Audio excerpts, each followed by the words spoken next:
और अब बात नदियों के बढ़ते जलस्तर की, जो लोगों के लिए परेशानी का सबब बन गए हैं। बगहा में गंडक नदी उफान पर है और सड़कों पर पानी ही पानी है। बांसगांव और सानी में हरहा नदी में गाड़ी देखिए किस तरीके से इस पानी की धार में फंस गई और उसके बाद वो बहती चली गई। ग्रामीणों ने बोलेरो के चालक को सड़क पर आगे जाने से मना किया था, लेकिन चालक नहीं माना और पानी की धार इतनी तेज थी कि बोलेरो सड़क पार करने की बजाय बहने लगी। ड्राइवर ने किसी तरह से कूदकर अपनी जान बचाई। बोलेरो पानी में बहकर दूर तक न चले जाए, इसलिए उसे बांधा गया है। न्यूज़ 18 अपने तमाम दर्शकों से यह अपील करता है कि वो जान को जोखिम में न डालें। इस वक्त नदियों का जलस्तर बढ़ा हुआ है और आप जब ऐसे इलाकों से गुजर रहे हो, क्योंकि मुन्ना राज हमारे साथ इस वक्त ज्यादा जानकारी के साथ फोन लाइन पर जुड़ गया है। मुन्ना, इस वक्त सबसे बड़ी परेशानी यही है कि लोगों को ऐसे नालों से, ऐसी नदियों से और इन इलाकों में रहने वाले लोगों के साथ साथ अनजान लोगों को भी ये समझना हो। रफ्तार के साथ छेड़ने की और तेज रफ्तार में वो रफ्तार के साथ छेड़ने की और तेज रफ्तार में वो बोलेरो को निकालने की कोशिश करते रहा, जिसमें विफल रहा और पानी के बहाव को नहीं झेल सका बोलेरो और देखते ही देखते बोलेरो नीचे जा चुका है। ये एक ऐसी वारदात है जो एक इलाके में नहीं, ऐसी तमाम इलाके से जो खबरें आ रही हैं। कहीं कल हम लोगों ने तस्वीरें दिखाया था, बिजली का पोल एकाएक धराशायी हो गया है। तो तमाम ऐसे इलाके मुन्ना, ये तो राहत की बात थी कि इस गाड़ी में सिर्फ ड्राइवर मौजूद था, दूसरे लोग नहीं मौजूद थे और इस ड्राइवर को तैरने आता था, अन्यथा यहाँ पर कोई हादसा हो जा सकता था।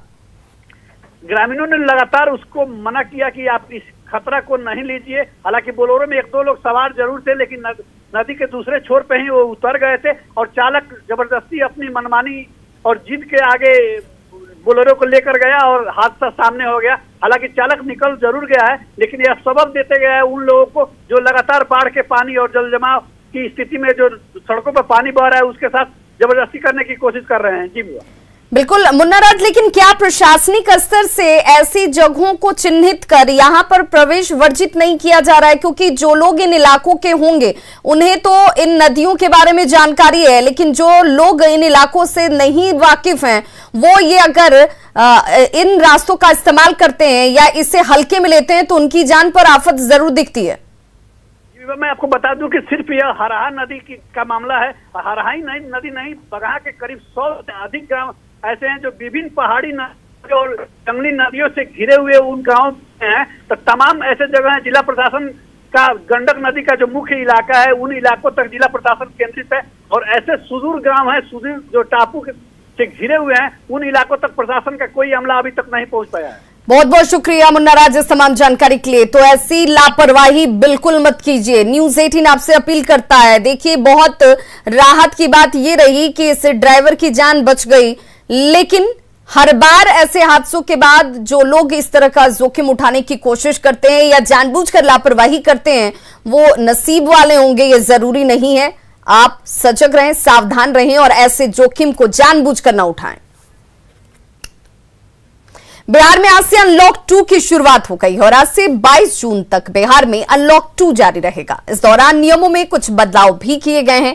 आज से नाइट कर्फ्यू जो है रात 7 बजे की जगह 8 बजे से लेकर सुबह के 5 बजे तक जारी रहने वाली है। वहीं दुकानें जो है वो शाम 5 बजे की जगह अब 6 बजे तक खुली रहेंगी। आवश्यक सामान की दुकानें प्रतिदिन सुबह 6 से लेकर शाम 6 बजे तक खुली रहेंगी, जिनमें राशन, फल, सब्जी, मांस, मछली, दूध, पीडीएस, खाद्य सामग्रियों और कृषि संबंधित दुकानें हर रोज खोली जाएंगी। इसके अलावा अन्य दुकानें एक दिन बीचकर यानी अल्टरनेट डे से खोलने को लेकर अनुमति दी गई है। ये डीएम तय करेंगे और सरकारी और निजी कार्यालयों में अब शाम 5 बजे तक काम किया जा सकेगा। हालांकि कुछ पाबंदियां पहले की तरह अब भी बरकरार रहेंगी।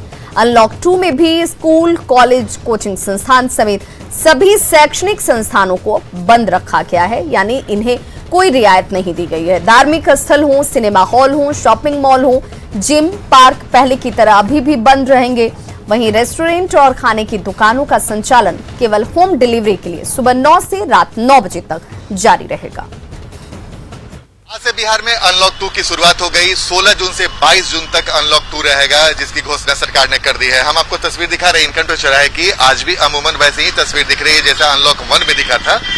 और अभी भी सड़क पे लोग दिख रहे हैं, और लेकिन ट्रैफिक वाले हो या पुलिस वाले पूरी तरीके से अलर्ट मोड में है। जाहिर सी बात है, ढिलाई नहीं देनी है। नीतीश कुमार ने साफ साफ इशारा किया कि ढिलाई नहीं देनी है।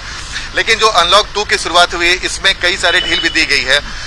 सरकारी एवं निजी कार्यालय जो रहते थे 5 बजे शाम तक खुले रहेंगे, इसके पहले 4 बजे तक खुलने की इजाजत दी गई थी, लेकिन अनलॉक 2 में 1 घंटा बढ़ा दिया गया। सरकारी और निजी दफ्तरों को 50% कर्मचारियों की उपस्थिति की अनुमति दी गई है, यानी कि 50% उपस्थिति में निजी और सरकारी कार्यालय चलेंगे।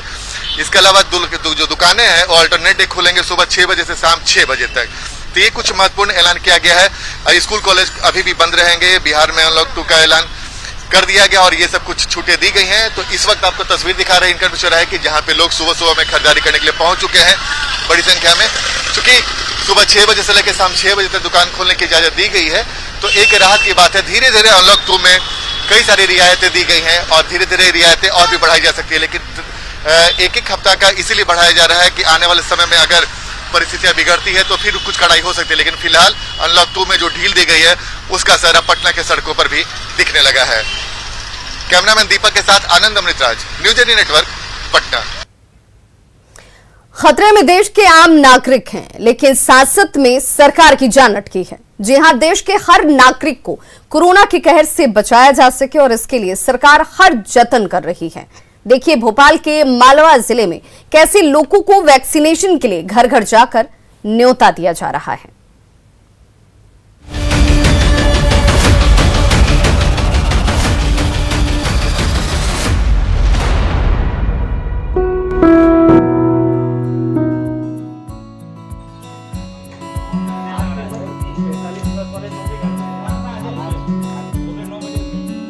लोकतंत्र में सबसे महत्वपूर्ण लोक है और सरकार भी सच को बखूबी समझती है।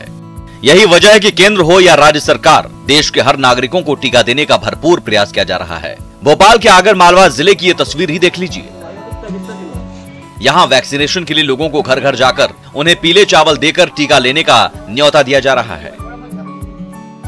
कैंप के लिए निकाय अमले द्वारा एवं अपने प्रबंध समिति के सदस्य द्वारा घर घर जाकर टीके लगाने के लिए आम नागरिकों को टीके लगाने हेतु पीले चावल देकर उनसे निवेदन किया गया कि आप टीके लगवाएं। दरअसल आगर मालवा जिले की सुसनेर में कोरोना की दूसरी लहर ने बेहद कहर बरपाया था। यहाँ संक्रमितों की बहुत बड़ी तादाद सामने आई थी। बावजूद इसके स्थानीय नागरिकों में टीके को लेकर उत्साह देखने को नहीं मिल रहा था, जिसके मद्देनजर नगर पालिका की टीम सीएमओ सहित घर घर जा रहे हैं और लोगों से वैक्सीनेशन कैंप आने की अपील कर रहे हैं।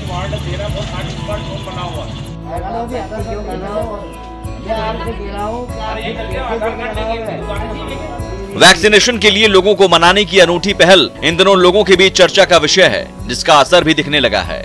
जो लोग कल तक वैक्सीन के नाम पर भड़क जाते थे, वो वैक्सीनेशन के लिए तैयार हो रहे हैं। उम्मीद है कोरोना के खिलाफ जंग में संजीवनी बने टीके का महत्व लोग समझेंगे और कोरोना के खिलाफ जीत में भागीदार बनेंगे। भोपाल से ब्यूरो रिपोर्ट, न्यूज 18 नेटवर्क।